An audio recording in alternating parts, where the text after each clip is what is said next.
I'm John Turnbull. I was the general manager for the Upper Big Blue Natural Resource District from 1978 to 2016. I have a degree in agronomy from University of Nebraska at Lincoln. And after college, I spent some time in the Army.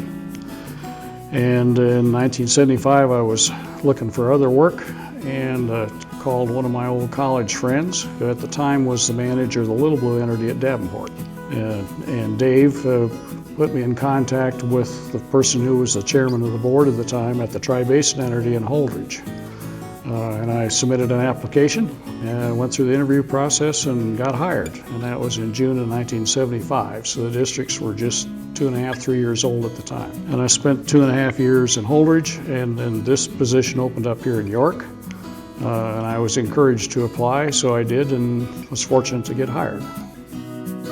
Oh, I think my interest was a combination of conservation and ag combined. I've always enjoyed working outside, working with folks, working with crops, soils. Both my wife and I wanted to get back to Nebraska. We had started out here and had left the state for 10 years or so, and it was time to get back. And so this is an opportunity to do that. Well, soil and water conservation are very important for agriculture and for the state as a whole. The districts are unique in the United States. It's the only kind of an organization like this, with responsibilities from soil and water conservation to groundwater management to flood control to recreation, wildlife habitat, forestry, and those kinds of things wrapped together. Other states don't have that. But it's a good regional form of government, local government as it's known in Nebraska.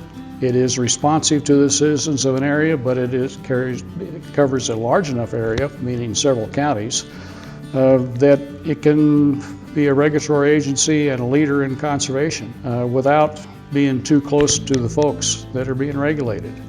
You have to have some distance, but you got to take care of what their needs are, but you got to also preserve the resources. One of the things that comes up periodically on these NRD boards, and I know it's come up with this one from time to time, and that is, why does this group, this district, belong to Nebraska Association of Resources Districts?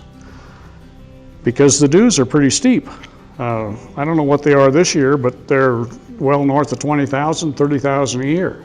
Well, that's paying for a lobbyist in Lincoln, Dean Edson, and his staff, and the operation of that. The way I explained it to this board on several occasions was that's where the managers and the staff lean across the pickup hood with their neighbors and talk about how to run these places. As an NRD manager, I had to drive to Grand Island or Beatrice or Norfolk or Lincoln to talk to my counterpart. And so when we got together at those state meetings, whether it was managers or the conferences, those are really important because as much happens in the hallways as happens at the meeting itself. I think the NRD has brought value to the communities, not just York, but Seward, Aurora. A lot of economy depends on the resource. It isn't something that the true preservationists would like, which is that nobody should use it, and that's not my view at all. The resources are there to be used, but let's conserve them.